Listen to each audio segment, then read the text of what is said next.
Hello বন্ধুরা, কেমন আছো তোমরা সবাই? আশা করি তোমরা খুবই ভালো আছো। আমিও কিন্তু বেশ ভালো আছি।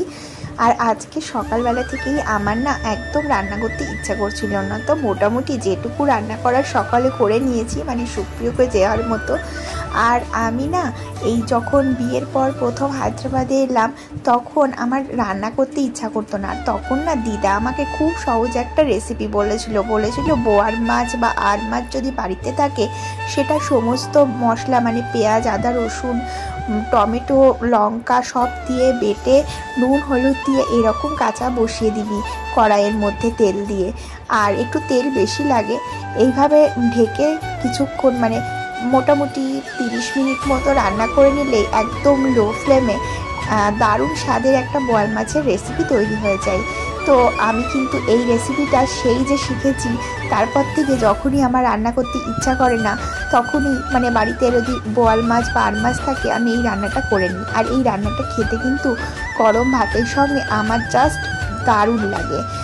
সুপ্রিয় খেতে চায় না, ওর একটু কাঁচা মাছ খেতে অসুবিধে হয়, যদিও কাঁচা মাছের কোনো গন্ধই পাওয়া যায় না, তাও ও খেতে চায় না। যা হোক, ওর জন্য সকালবেলা একটু সয়াবিন বানিয়ে দিয়েছি, তো ও নিয়ে চলে গেছে। আর আমি কিন্তু আমার জন্য এই স্পেশাল রেসিপিটা একদম বানিয়ে ফেলেছি। এই রেসিপিটা যতটা সহজ ততটাই কিন্তু খেতে দারুণ। আর খাওয়ার পর মানে রান্না করার পর আর কি যেটা মেন থাকে আমার হলো এই কিচেনটাকে সাফ করা। সেটাও আমি কিন্তু আমার দিদার কাছ থেকে শিখেছি। আমার দিদা, মা এদেরকে দেখতাম প্রত্যেক দিন কিচেন সাফ করতে, মানে রান্না হলেই, যখনই রান্না হোক না কেন, রান্নার পরে একদম ফিটফাট থাকতো কিচেন। আর সেটা দেখেই না আমার মনে শখ হতো, যখন আমার একটা কিচেন হবে বা নিজের একটা সংসার যদি কোনোদিন হয়, আমিও কিন্তু এইভাবে সুন্দর করে আমার কিচেনটাকে সাজিয়ে রাখবো।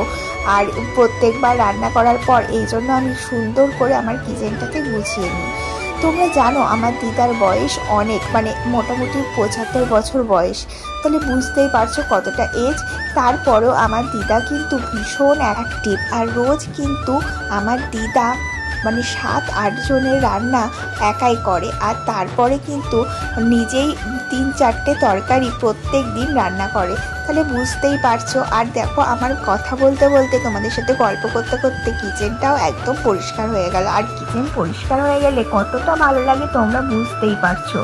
আমার এই সুন্দর মিষ্টি একটা ছোট্ট কিচেন যেন নতুনভাবে সেজে ওঠে পরিষ্কার করার পর।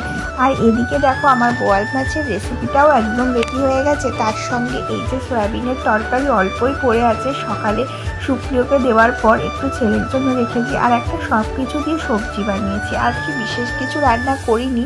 এদিকে তানিশ দেখো ঘুমাচ্ছে, ওকে একটু ঘুম পাড়িয়ে দিয়েছি। ও সকালবেলা না এই 11টার দিক করে একটুখানি ঘুমিয়ে পড়ে।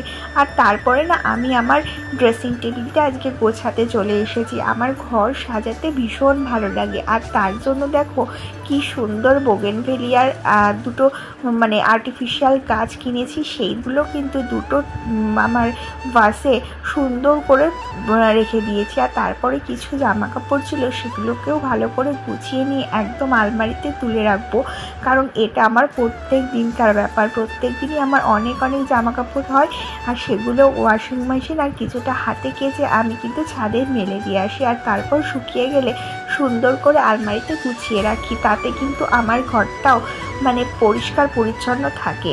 আর এদিকে তানিশকে তারপরে স্নান করাতে চলে এলাম। তো আজকের মতো ভিডিওটা এখানেই এন্ড করছি। তোমরা খুব ভালো থেকো, দেখা হবে পরবর্তী ব্লগে। ততক্ষণের জন্য টাটা।